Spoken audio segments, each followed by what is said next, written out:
First off, I would like to say that I hate daylight savings time. That's why we're at noon today, folks. You're probably wondering what the heck is going on with these guys. So since 3 out of 4 of us stayed in the same time as last week, we went ahead and moved it to noon so that it was 4 p.m. their time. So that's why we're in the home of time here. Greenwich Mean Exactly. Time. This is where time was invented. We're time lords. They were supposed to do away with this last year in the States, but yeah, it just never seemed to happen. So they're supposedly going to eliminate having to change the time. So we'll see.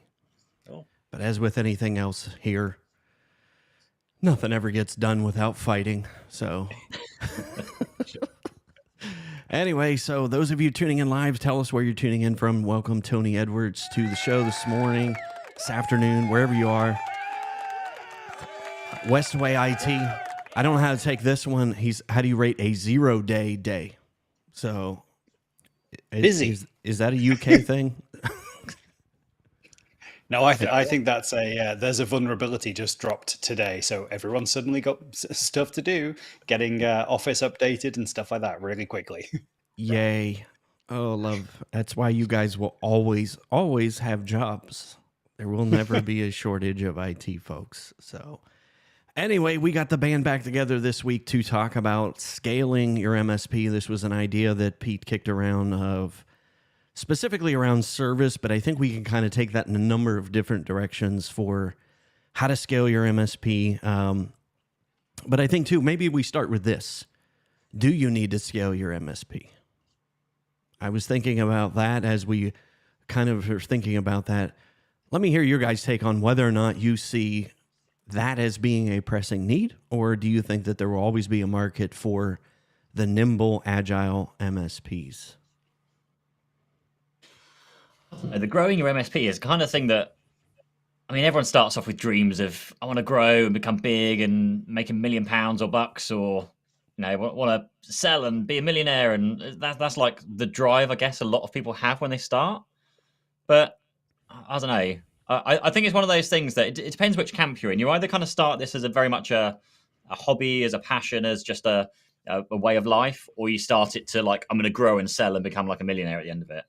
And I guess there's a bit of a halfway house between the two, but it's completely down to the individual, I guess, is the answer. It just depends on what you want out of the job and life and those kind of things. I think certainly for myself, I started thinking I can work for myself and I can have all the freedom in the world. I can take holidays. I can, get up when I want and do what I want when I want. And then suddenly, like, clients start phoning you and staff start asking questions of you, and you kind of get dragged into this thing.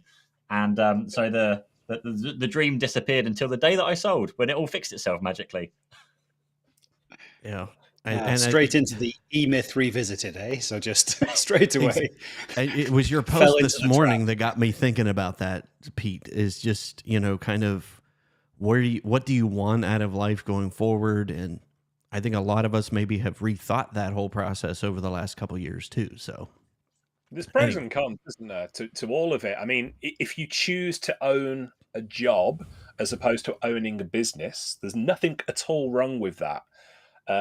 But you give up the opportunity, don't you, to spread some of the load there. So, taking holidays, taking sick leave, taking sabbaticals, and that becomes much more difficult. Not impossible. We've talked a lot on the show about strategic alliances, buddying up with other companies and things like that. But basically, if you are the single point of failure within your business, there's a whole lot of pressure on your shoulders. And most of us get into this industry because we enjoy helping other people. And there's that old adage, isn't it? You've got to help yourself in order to help other people effectively. Well, if there's only you within the business, or you're the single point of failure in a small business, how much can you help other people if you're taken off the table, if something happens or whatever? So I'm not saying it's right or wrong, but building a business, certainly to a certain degree, offers a degree of resiliency for you as an individual, as the business owner, for your clients and everything else as well. But, nothing against a lifestyle business. What I'm doing at the moment, when I sold the MSP business, I was like, great, I'll start a little lifestyle business, keep me busy. And now there's 10 of us within the business, and that's just the way it goes. And Pete, it's probably the same for you, isn't it? Yeah, very much. So I think when I sold, like I said before, you start with all the grandiose visions and what it's going to be like, and then you suddenly start getting sucked into this kind of business. And having been there before, and actually, that was my first business, and having been there and done that, when I've done all the new stuff I'm doing now, it's very much okay, this is the time I'm willing to give, and nothing outside of that time gives. So that's that. That impacts my family life and all the other things I do in my world. So, and I think you can do that in your MSP. I think that's I wouldn't call it easy, but I think it's definitely achievable in MSP. But because most people just give in, and I did it all the time. Like, client wants something from you, yeah, of course I can stay late or come in on the weekend, or whatever it can be to make them happy, keep them pleased. But it always just impacts your business, and it's this kind of approach that I think there was a comment from was it John? What's a holiday? It's exactly that approach that stops you having the holidays and the time off, and taking the afternoons off to spend it with your family or something. But it can be done. It's just you need to be very, very strict with your times. What was it? Parkinson's law: work expands to fill the time that's allocated, and that is very, very applicable. It is a thing, and I've noticed it very specifically when I'm kind of been calendar blocking my time recently, and the less time I give something, the more I actually get done, because I'm so focused on, okay, I've only got an hour to do this or 2 hours, so I'll just focus, get it done, and then I've got like the rest of the afternoon free.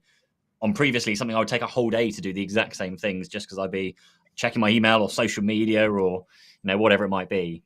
But it's a tough thing to do, because you can't just walk into this thing, particularly if it's your first business you've run, and be like, hey, I'm going to have my Fridays off now. And then as soon as that client asks something, you're just like, actually, yeah, I could come in on Friday afternoon to do that. That's not a problem. And it just kind of goes from there. It's a very slippery slope. Speaking of which, Scott, how are your 4 holidays you booked in this year? Because that is something that I would definitely recommend to John, to book in those 4 holidays. Yeah, I have 8 weeks of holiday already pre-booked.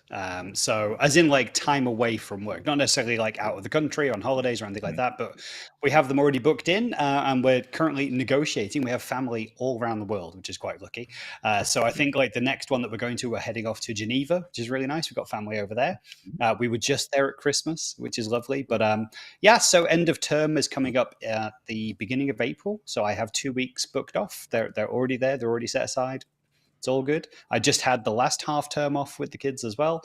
Those are, it's so game changing just to be able to book them in advance and realize, I have that time off. But I just think there's different ways to look at the scalability side of things here, isn't it? You've all mentioned like if you're a one-man band, or if there's just a handful of you, it can be really difficult to get that time. And Pete, I was writing on your post earlier, like I work. I'm just going to, for the sake of the people listening on the podcast, that was in inverted quotes or Joey quotes. I work 9:30 to 5 Monday to Friday. Most, that's it. But 4 days out of that 5, I will also take lunch over at the gym. So that's me out from like 11:50 through to 1:15 for 4 of those 5 days as well. Obviously, we have time for live events and sessions like this. So the rest of the work kind of fits into those spaces. And I've only been able to do that because I've consistently kept looking at what lands on my desk and what lands on our team's desk, and what just the usual things. Are we the right people to be doing that? Is there someone else who could do it that's better at it than me, or could do it faster than me? And it's the whole thing that comes down to delegation, outsourcing, and automation. Can we automate this thing so that no one has to deal with it? It just takes care of itself. Can we offload it to someone who's better serving it than us, or is there someone internally who should do it, but it just isn't me? And that kind of DAO approach is really helpful. Again, if you're a one-person band, or 2 people, and there's not really many people to delegate to, then it's outsourcing, or it's partnering, or it's VAs that we've talked about consistently on this show. But you need to get it off your desk so that you aren't the bottleneck.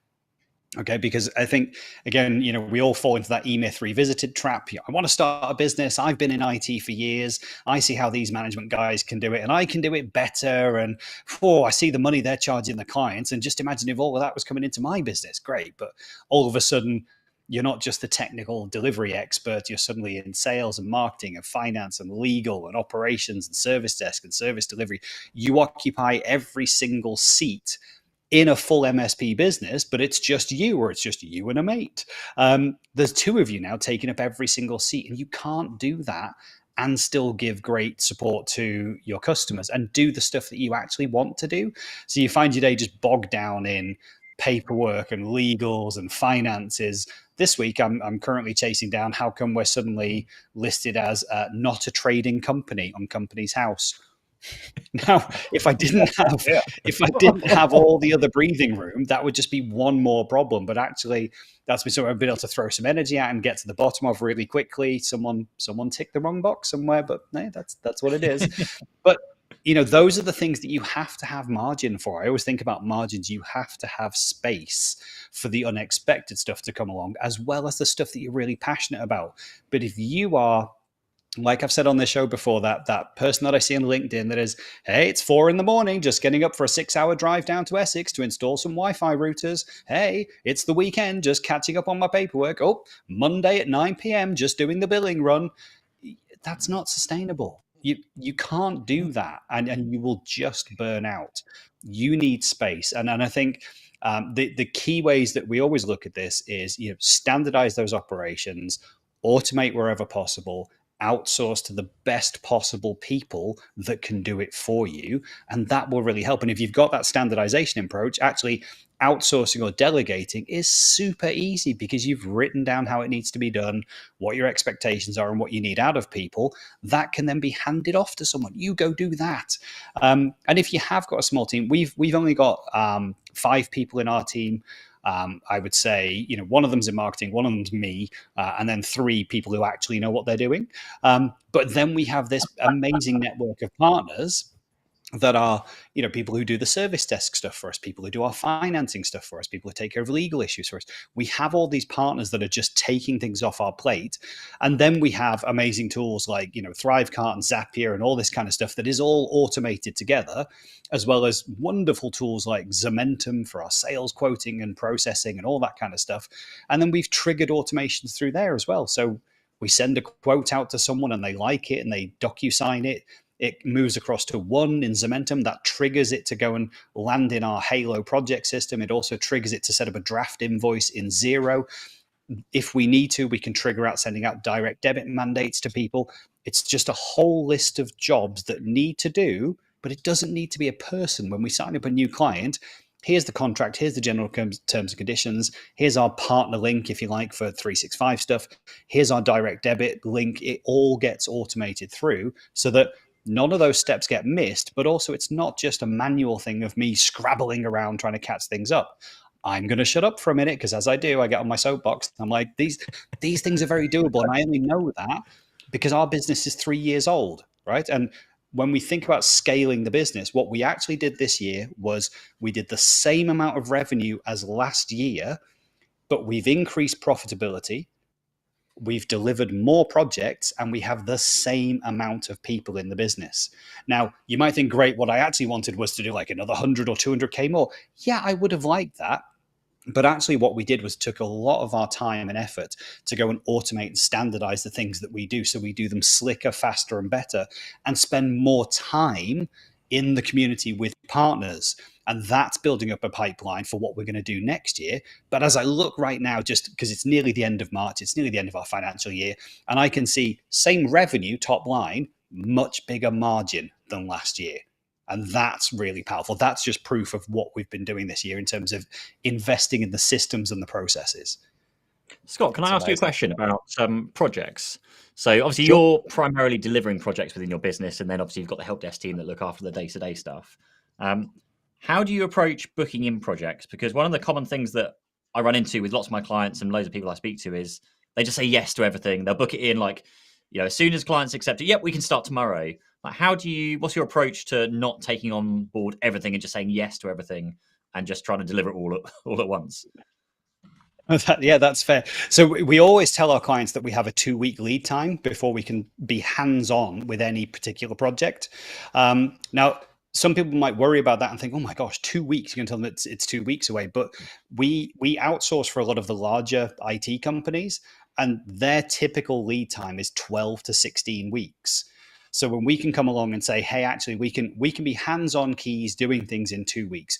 We can have a prep call before then or a discovery workshop before then over Teams, but actually hands-on implementing, that's 2 weeks away." Now, if we can do better, we will, but we'll always set that expectation that it's 2 weeks away. And when we win that project, great. First get back in touch with them. We're super excited. Thanks for choosing us. We're delighted to be doing this project with you. We're now going to get into the scheduling phase, and we're going to book people in. What are your expectations around timescales? We'll be able to start in about 2 weeks, but let's get some dates in the diary and start blocking things out. And it's just that back and forth conversation of setting the right expectation up front. Hey, there is a lead time. It's not ridiculous, but there is a lead time. And then once you've signed the contract, we will then schedule you in. And we've been consistently able to hit that sort of 2-week lead time because most of what we do is pre-packaged pieces of work. And so it's very clear, this is the piece of work, this is how long it takes, this is when we're able to schedule it in. And again, that whole transparency throughout the process just makes it easier to book things in. And I guess you're right in that we're not saying yes to everything. We will say no to things that just fall out of our skill set, or we recommend them to a partner who are then going to go and take on that work. What stops you though saying, like, I guess assuming the work's coming through, what stops you going, oh, I could just do that my evening and then it's more money for the business and we can grow quicker and faster, and like, where does what stops that decision? We just say no. So we're very protective of the time of the people in the business, and our team. And as I've said before, it's our team first, then it's the customers. Because if we look after people in that order, we look after the team who look after the customers, then the money will come after that. The minute we start putting money first, we say to our team, the money's more important than you. It's more important than your personal time, your family time, your development time. The money's more important. And so suddenly we care about money and we don't care about the team. Well, that's not our culture. That's not our heart. That's certainly not my heart for the business. And that's not how any of us work. And so we always think team first, customers, cash. The cash will follow if we get the other two right. And so there may be times where we've got a great relationship with a client and they're in a fix and we do want to do them a favor, and so we'll maybe bend, say, look, yeah, all right, I don't mind, but that's at the discretion of the person who's going to do the work. That's not me as some kind of boss saying, oh, this client's really important and so you're going to come in at the weekend. That's up to the team. Everyone's empowered to make their own decisions as to if they want to say, hey, they've asked for this and I want to do it. But if they come along and say, hey, they've asked for this and I'm going to say no, well, you've got my back as well. You don't need to, no one's asking me permission around these things. Everyone's empowered to make those choices. But I would say the guys are great. They look after the clients. And if we have to say no to a client, generally they'll understand. And everything else is booked in well in advance. But yeah, money's not the main driver. Maybe that's why revenues are the same as last year. Let's touch on that point, because I think that especially post-COVID, as we go into it, I think it's important for MSPs to really rethink the value of putting those constraints on your business. And I know Richard's probably got some huge insights on this, but I think it's time we step forward as an industry and not to feel like we're alone in doing this. What are your thoughts, Richard? There's an old adage, isn't there? And it's the almost reverse of Parkinson's law that Pete mentioned there. And that is the work will expand to fit the time that's available, but the work will never, ever be done. You will never, ever finish your MSP. This is not like a computer game where you get to the end and you get, all it does, it keeps leveling up and leveling up. Now, on one hand, that can be like really overwhelming. On the other hand, that's exciting because it means you've always got new stuff to learn. But I think the only way we can move through this with our sanity and our health and everything else is by, it's a thread of something we've talked about, everybody in the room has talked about already, and that's artificial constraints.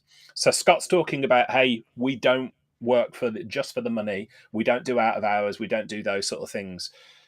Pete and Andrew talked about only days of the week they work. I've worked a 4-day week for almost 12 years now. In that time, I've only ever had one complaint from a noted idiot, and everybody else has been like totally understand it. In fact, it's been the opposite. People have actually said, hey, I really want to get to the stage where you're at, but it's an artificial constraint. And I saw some people talking about what's holidays and things of that nature.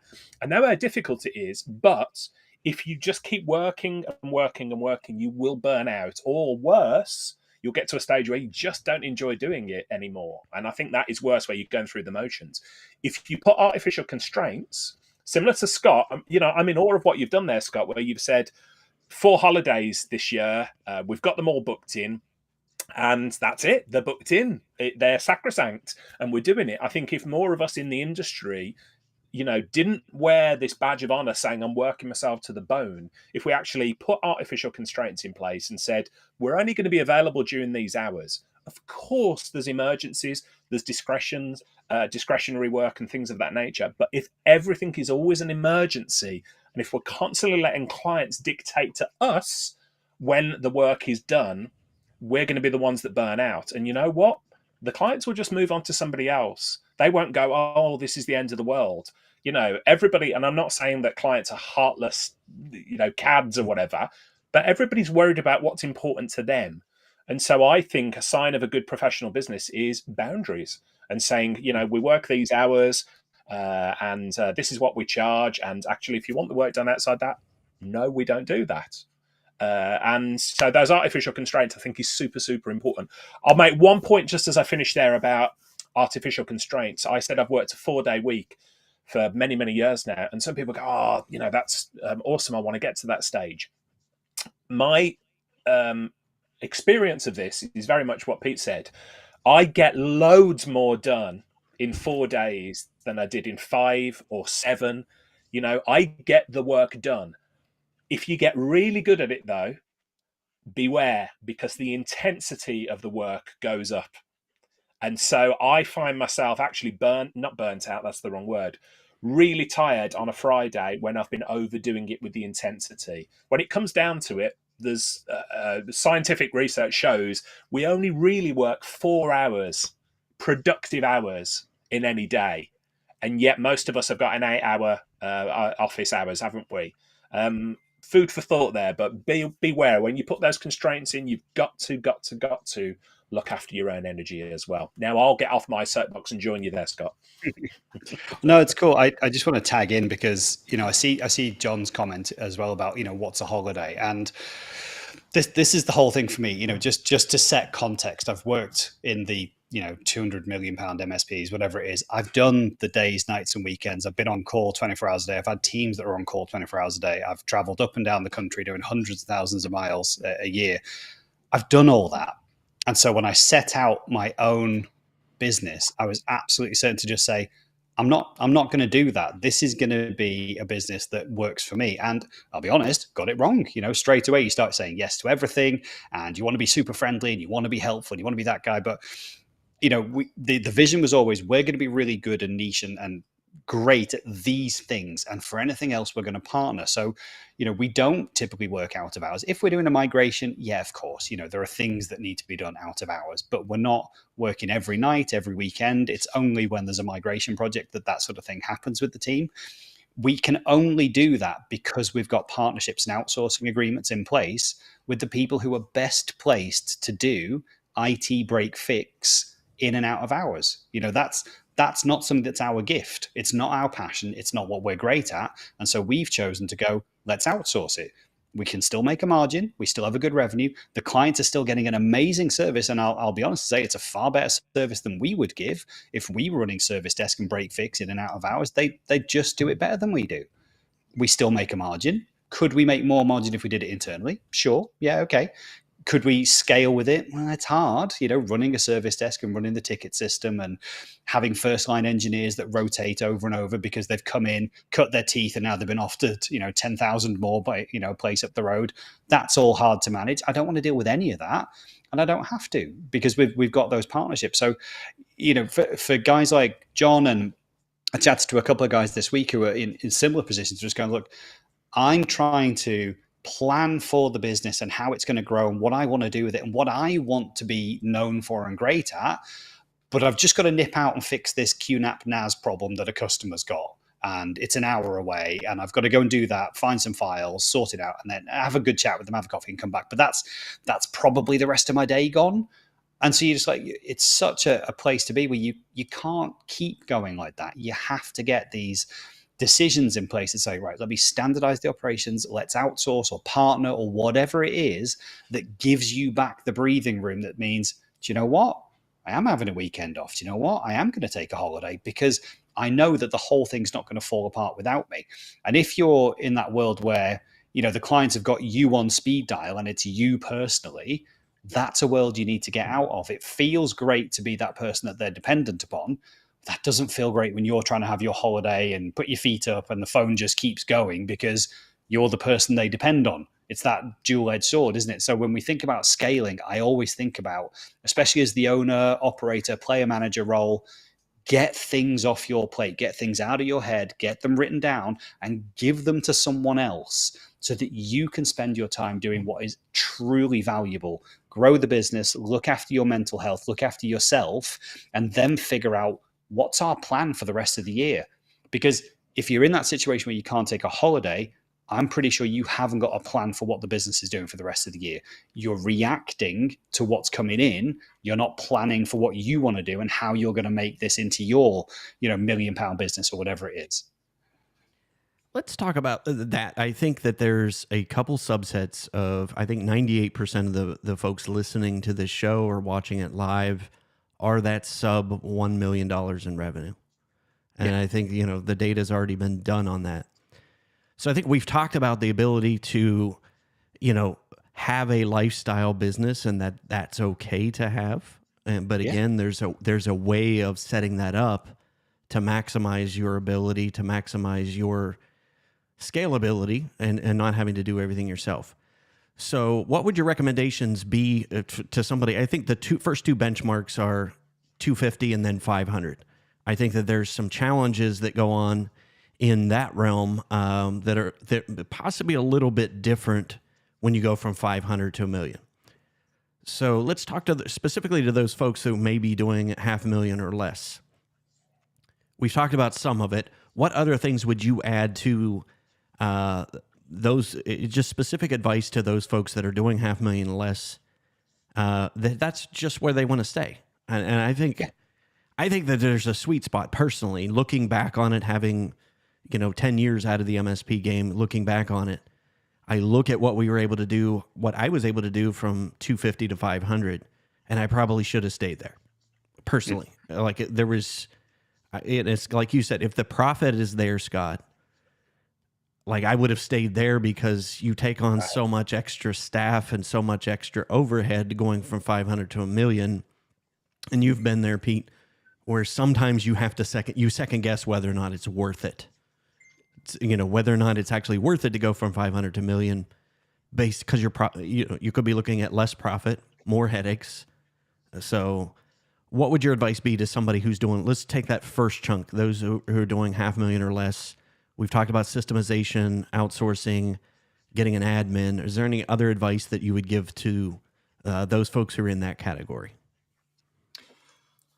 I think also building that team culture. So, in that space, you've probably got 2 or 3 people in the business.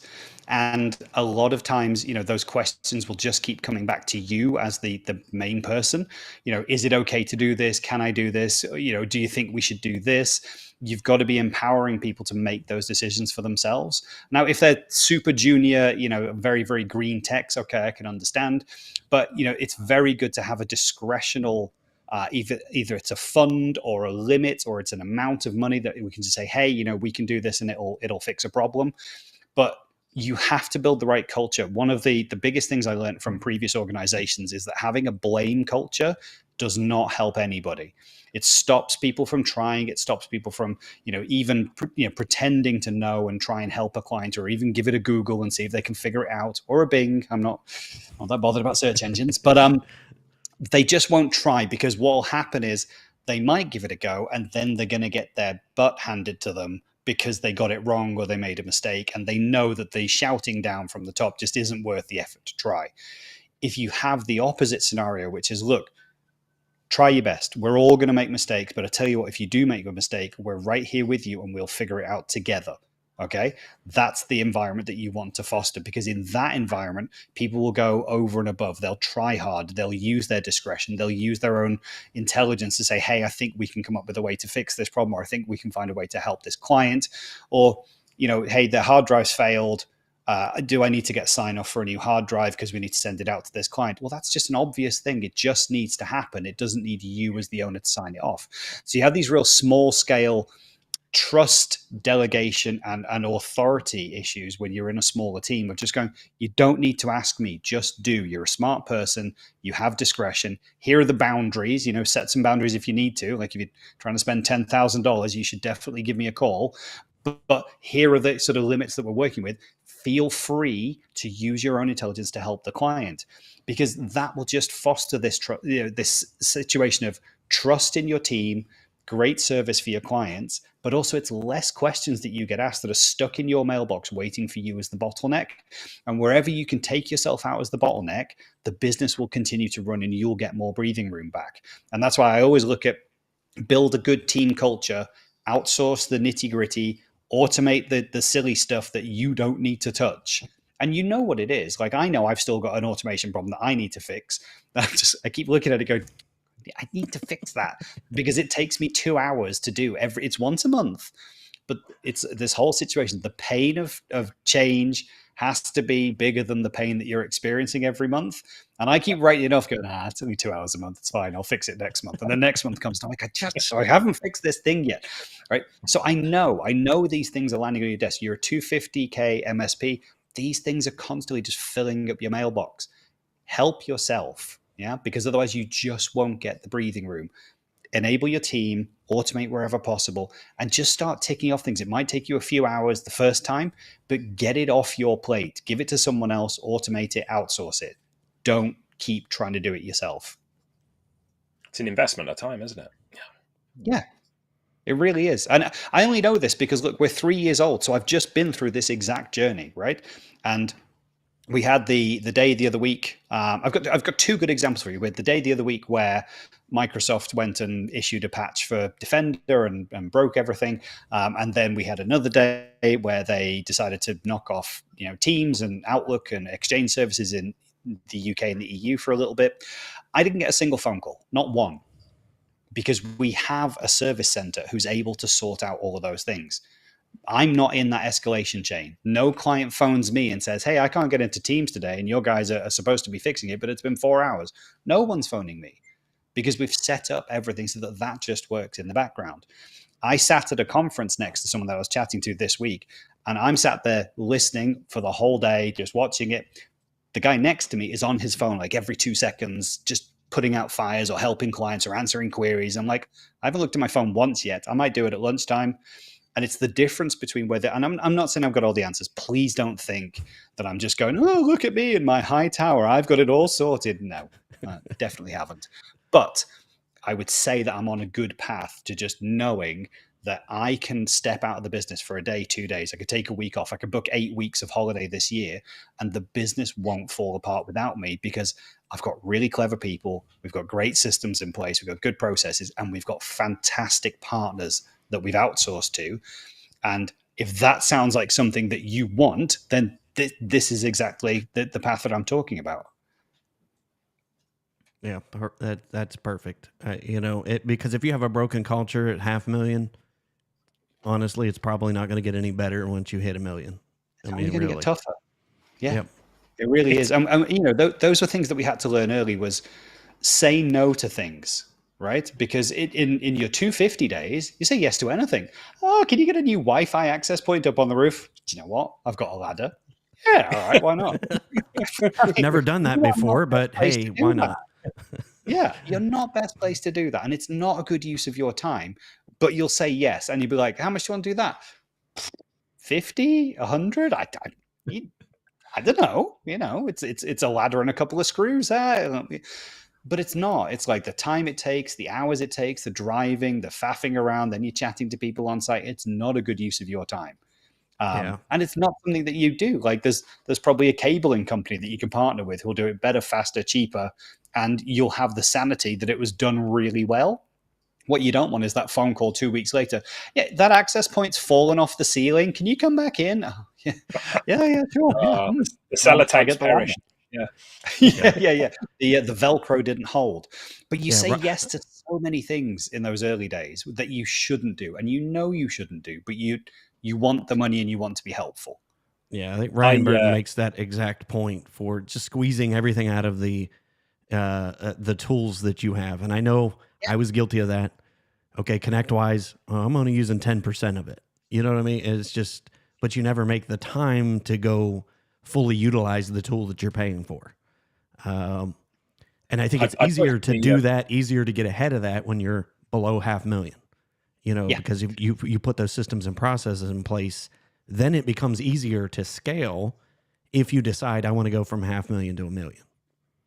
I would say, do you know what else you should do at that size is just because this is one of Pete's favorites is you should already be tracking your profitability per client because it's easier to get into that mindset early on, right? And once you've started doing it early on, you will scale it with every single client, but understand how much do they cost, how much time do they take, and how much are we making in terms of profit from them? Because again, right, the early days, you'll be saying yes to a lot of things. Your stack might not be nailed down. Your service definitions might not be nailed down. And you're doing so much for those first clients. And you know you didn't charge them the full rate because they were your first client and you were just trying to win the first deal and you did them a special deal. And actually, 12 months later, you've got people who are paying far more and these guys are costing you money in comparison. I put in a guest chat about if when you say yes to something, you say no to something else. Now, that might be another deal, or it might be your family time. It might be your sanity, your mental health, your physical health. When you say yes to everything, and I couldn't agree more with, Scott, Pete, Andrew, everything that we're saying here today, you've got to, first of all, you've got to measure the profitability, because I can tell you for a fact that I could create £1 million business tomorrow by getting £20 notes and selling them for £10. And I would be inundated with customers, but it wouldn't be a profitable business. You've got to track the profitability. It's not all about, it's that old saying, isn't it? About revenue is vanity, profit is sanity. I know that's a cliched thing, but it's absolutely important. But keeping in mind that if you only focus on the things that you're really good at, you're going to deliver them well, you're going to enjoy it, you're going to be efficient at doing it. When you say yes to everything else, as we often do in the early days, that's when the trouble comes along. And I'm going to put my hands up here and say, I didn't take my own advice over the past couple of weeks. A few of you might have seen me speak on stage and do webinars and things like that. I talk about the situation to do with data cabling. Said never, ever let the electrician do data cabling because it ends in tears. You get a phone call, don't you, a couple of weeks later. Network's going really slow, and you look and one of the pairs is not working or whatever it might be. I had the electrician here last week and I was like, just run another cable up to the loft area for me. Yeah. The whole studio garage here and everything else went offline. Why? Because I got an electrician to do something. So I found a local MSP and I'm like, can you come and help me out here? I could do that work myself, but it's not the best use of my time. And that's what it all boils down to. So now that I'm publicly shamed with my public admission that I didn't follow my own advice, I'm going to throw it back to these guys. Those Sparkies. Those darn Sparkies. Well, one thing I would say, though, is going back to what Andrew said, is that I think I agree. I think there is that sweet spot of the 250 to 500 or something where it feels like that it's manageable and you haven't got too many staff or clients and there's enough going on to keep you busy. But maybe it's the circles that we hang around in and the networking we do, but I don't think I've met anybody that's in that area or even below that doesn't want to grow, because everyone they've not experienced it. They want to grow and see what it's going to happen, and maybe it's different, or they want to hit the 1 million, because that was very much in my brain of like, I want to hit that magic, you want to tick the box and do the million, and then then I can figure out what to do. So I don't think that whilst it for us it's easier having potentially been there and done that a lot of the time to retrospectively say that was the sweet spot. But I think everyone else would just ignore that because you just want to find your own experience and figure out what it's going to be like for yourself. And admittedly, if I had have stopped where I was, the company wouldn't have grown to where it was, and we wouldn't have sold it. I wouldn't be probably doing what I'm doing today. So that there's certainly benefits that do come from growing it. And obviously, valuations get higher the bigger the company goes. Like that whole thing does scale. So I think that, I guess going back to the topic of like planning for growth and scaling and those kind of things, everything I thought about within my MSP, certainly in those early days, was that, whether I'm going to grow or not, I'm going to plan to grow and scale. So everything I do, the software we use, we want to make sure that it's going to be good enough so it can grow without us having to, like, RMM tools, PSA tools, all those things. I don't want to have to rip it out and then replace it a few months later because we've grown and added, another 1,000 devices and the RMM can't cope or anything like that. Right. Yeah, I just find that an interesting conundrum because you find the like people and like employees that work in companies. We certainly had staff that they were just comfortable where they were. They turn up at 9, they go at 5:30, and they're like, they do the job. And there was a guy at a company I used to work at. All he did was printers, and I know a lot of people that if they were just doing printers all day every day for like 5+ years, they would just go crazy. It's just a horrible thing to do. But he was happy and comfortable doing that, and obviously you get very good at doing what you're doing. But I don't see that with MSP owners. I think the MSP owners, I guess it's a different breed of people that are just going out there, taking the risks and just trying stuff and trying to grow and those kind of things. That was just a random kind of thought. But whilst the intentions are good, I think everyone's just going to ignore that comment of don't grow, you don't need to grow. Screw that. We're going to grow and see what happens. It's obviously if you've got teenage children, though, if you say to them, well, you don't want to drink too much, you don't want to smoke, and I made those mistakes, and they're going to go, yeah. And then they go and drink and smoke and make all the mistakes themselves. I think it's human nature, isn't it, to do that? So I think part of the challenge is, I was having a conversation with somebody this week, and we were talking about how 20 years ago in the managed services space, 15, 20 years ago, there wasn't nearly as much information. And so you could sort of be forgiven to a degree for not, for sort of stumbling your way through and finding your way through that.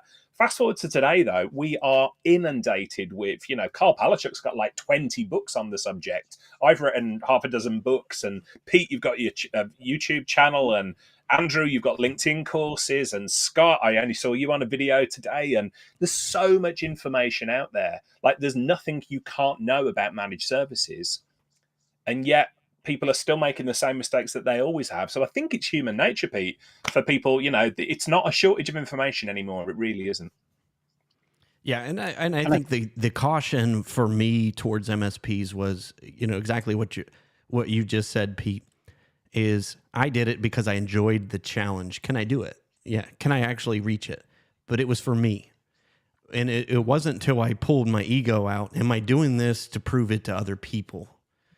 And I think that's the dangerous part in the MSP space, because it's very much ego driven. And that's still perpetrated. But yeah, I don't want to take anybody's dream away. Yeah, you want to do that. You want to challenge yourself. Go right ahead. But yeah, take everything with a grain of salt here. We all learned a lot from the mistakes we made. I wasn't necessarily a tech at heart. I liked tech, but I liked the business part of it more.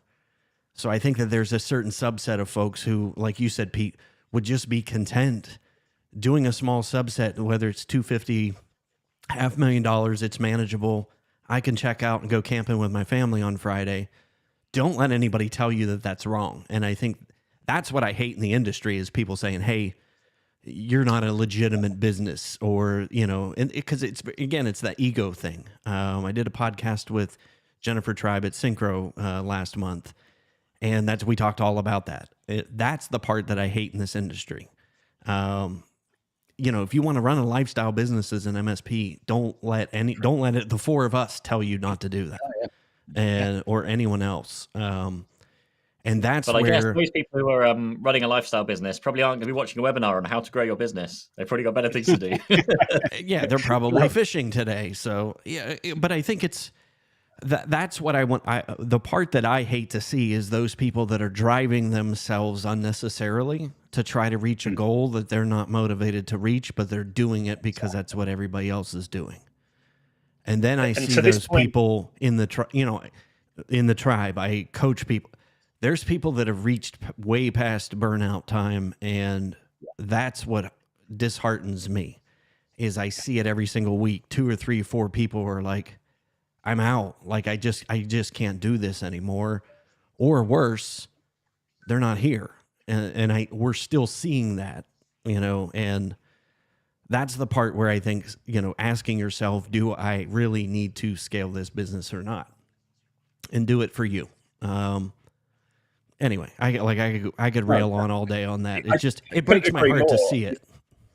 The point that Westway IT made today, they said information overload. There's too much information. I understand totally where they're coming from with that comment there, because you've got us 4 yakking at you.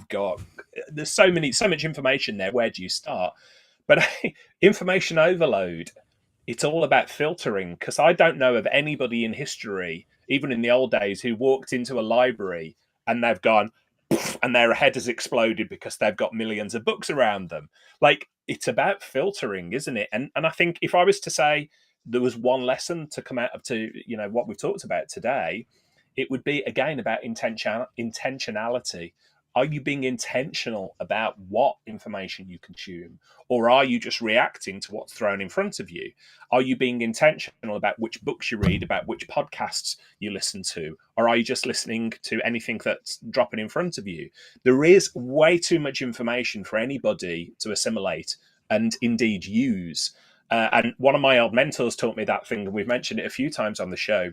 Vision without execution is hallucination. So you can go to all the conferences, you can listen to all the podcasts, you can read all of the books, you can read my blog and Pete's YouTube channel and everything else. If you don't take action on the information that you bring in, it's absolutely pointless. It's just a load of good ideas. So I think intentionality, Andrew, for me would be like the watchword here. Make sure that you're taking action, and make sure you're filtering the information that's coming in to what's relevant for you, not just try and be the master of everything. Yeah, for sure. I think there's one other point I'd like to make. I realize we're getting late into the show today, but this is all really doable. For those guys who are thinking, oh, I've just got so much to do. I've got too many customers and too many projects, and I just don't have the time for this. It is doable. Okay, you can take the step back. You can get to a situation where you have the time, because again, if we think about scaling your business, the best salesperson is you as the owner manager of that business. Yeah, because you know what the clients need, you know how to help them, you build those relationships, and you genuinely want to help. But what you can't be drawn into is that kind of day-to-day operational overhead, running cables and patching servers and all that kind of stuff. You have to be able to separate yourself from those type of activities. And if you can do that, and a load of the things that we've talked about today, if you can pull yourself away from those, make space, you have more time to network, to chat, to do the stuff that you're passionate about, which is actually helping businesses make best use of technology. I'm assuming anyway, but that's the thing that you set out to do. You've got to get all this other stuff off your plate one way or the other through some of the techniques that we've already talked about. But just to give you an insight into an MSP that I heard of that's doing it 1,000,000 times better than I did, or I'm doing rather, is they have 3 people in their business, just 3. Not one of them has any idea about technology. Not one. They are all salesy people, account managery people, service delivery manager people who care about the client and what the client needs from technology. And for everything else, they have a partner that delivers it. They don't do anything themselves. And so they've set up their systems and their processes and their partners so that they are all integrated together. And they simply do, I say simply, they do the account management and they look after the customer. What does the customer need? And now I've also heard that whenever you want to chat to one of these 3 people, if they're not on the golf course, they're on a yacht somewhere, because that's a 2 million revenue business. And they're not delivering anything. So when you look at it and go, I can't take a holiday, or I've got to go and install this NAS, there is a different world, and it's very achievable. And again, just listening to some of the steps that we've outlined for you here will help. But I don't want to ever see anyone that, you know, has been in that situation, Andrew, that you mentioned, where they just go, I can't deal with this anymore. I can't cope with it. There's only one way out for me. And I think that's so sad if we see anyone in our industry that reaches that stage, because there's so many different ways to deal with this. And it's such a great community that we can all help each other. Yeah. Yeah. And you actually touched on a point we could do a whole show on. You think about all the companies out there who are in business, but don't actually manufacture a product. Apple's a good example. They're a design company. They don't manufacture anything. Airbnb. Like, I have thought about that over the last couple of years, all the tools that are available. How would I run an MSP differently than I did 20 years ago? So I like the idea of that. Like, that has enamored me there. I don't want to do tech support either, but I like tech enough where, yeah, the business impact, helping people actually make use of those tools, the stuff they're spending money on, that's the stuff I enjoy doing. But again, I think that there's a certain subset of folks who just want to do that work. They just want to go in and implement it. And Absolutely. you know, But then you would partner up for all the stuff that you don't want to do, like the sales stuff or the account management. Partner for that bit. And again, it's about you doing the stuff that you're most passionate about. If you're the best person to talk about strategy and advice and get in the boardroom and chat to them about how they best spend their cash and use technology to drive their business forward, great, you do that and get someone else to do the running the cables or whatever. If you love running the cables, cool, get someone else who can help you do the bits that you're not hot at. And either way, you'll end up with a business that's really successful, but a fulfillment for yourself that you are doing the stuff that you love to do every day and not getting bogged down by the stuff that you really don't want to be doing. Yeah, for sure. And if you do deal with data cabling, could you give me a call, because I've got some Cat 6 that's in a woeful state at the moment. Yeah, don't trust it to a Sparky, I guess. So. All right, I know we're running out of time here. What we do have, again, another subset that is in that 500 to $1 million range, that wants to get, like you said, Pete, if they want or in for the challenge themselves to hit that goal. What things do you think that they're going to run into in that 500,000? Let's just assume that they've done everything we talked about today and they have the systems and process in place. They've got the SOPs built out and have a good culture with maybe 2 or 3 people at a 500,000. What are your recommendations to get from 500,000 to $1 million? I guess for me, it would be, and if you've got the systems and process in place, I guess there would still be development on that as you grow, because obviously things develop as you start growing and expanding. Staffing is going to be a challenge, trying to find a good fit staff.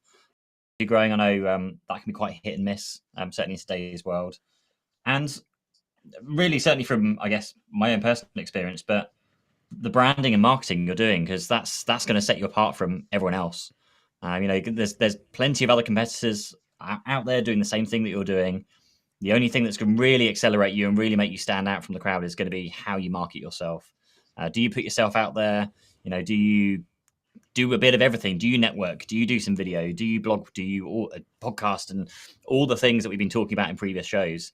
I think that's probably the biggest catalyst that I would say. A lot of people I speak to, they're just like, I just need to hire a salesperson. They can go and hunt the business for me and find me some business.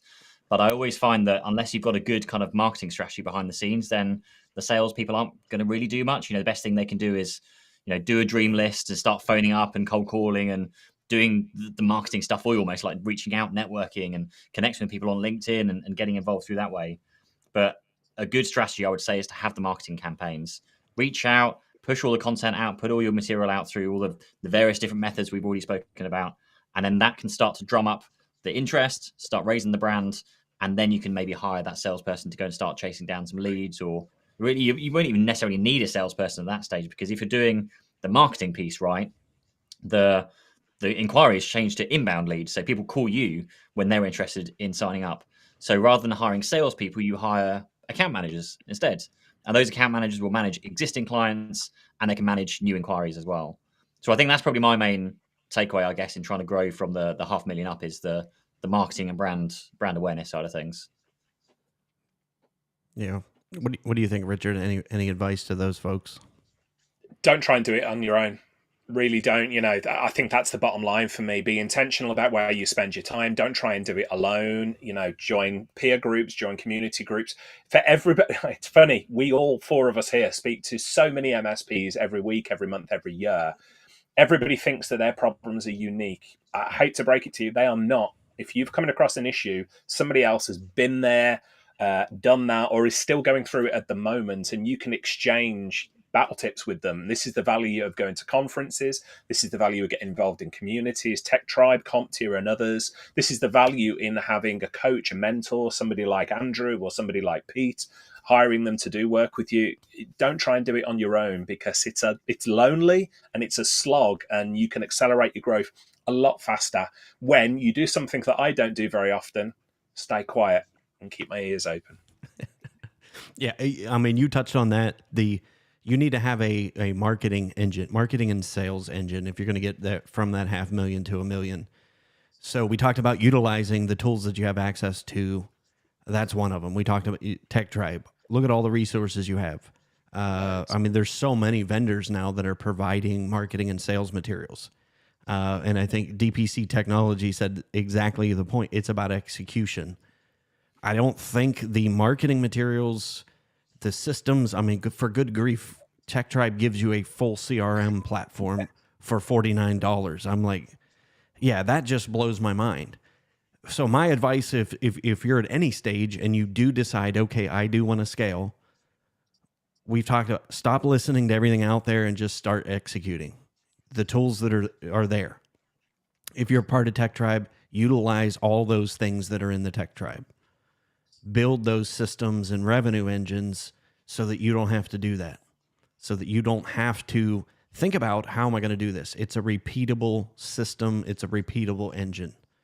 That way you're not taking stabs, throwing something against the wall this month, and okay, that didn't work, and next month you're trying this, throw that against the wall once, and yeah, it's a system, and that consistency is the only way you're going to get from 500,000 to $1 million, or at any rate, grow at any rate, and maintain your sanity. So anyway, any other parting shots? I know we're past the hour now, and it's past 5 o'clock for you guys, so. Last one, and I'm conscious that Pete has to run. So last one from me. If you're in that 500,000 space and you're going up from there, what I would say is you need to take a look at your current processes and service delivery, because chances are you've fallen into some bad habits where, yeah, great, you're executing and you're doing things over and over again and you're doing them well, but they're all taking longer than they should, or they're taking the wrong people. Review your tickets that are coming into the service desk at least every 2 weeks. What's coming in? Why is it coming in? How do we stop it coming in? Can you do proactive maintenance? Can you do preventative maintenance? Can you do automation to just take care of it? I recently heard from a team. I don't want to name them because I don't know if it's confidential to them, but one of the biggest distractions for them in their service desk area was chasing up tickets that had already been completed by the engineer, and they just needed the client to say yes, it's done, leave me alone. They wrote a bank of 120 email templates that were, hey, we think we're done with this ticket. Do you mind if we close it? They wrote a bank of 120. They set up an automation that picks one of those 120 and emails the client, and then books it in for a follow-up call, just to see if it happened. They've reduced their service desk costs by $85,000 just by putting that process in place, because it was just a waste of time. Their engineers are chasing around trying to get people to say, yeah, the ticket's closed. It's not a good use of anyone's time. That's the sort of stuff that's happening at scale. And it's 5 minutes here and 5 minutes there, but because of the scale, it's costing you a lot.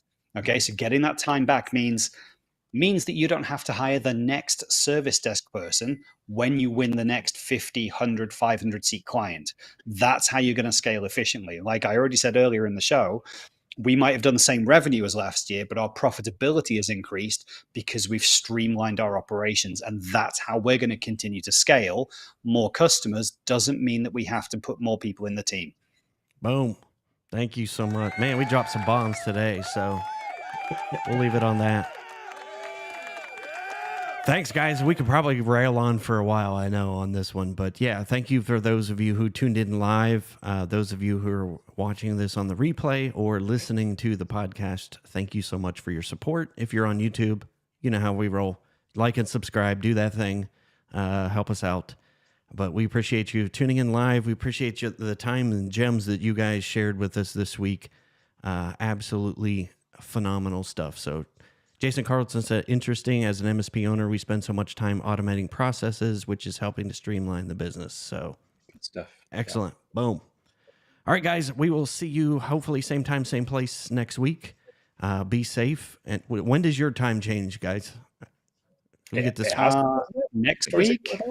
This coming weekend or the following week? One after. Apparently. Gotcha. Yeah. Okay. I'm on assignment next week, so is Robert Gibbons? Yeah, I believe Robert has volunteered to do that. George Clooney of the MSP industry stepping in to do that. I'm going to be on the road. I'll be at ConnectWise IT Nation London in London next week, and then at Super Summit. Scott, I'll see you there.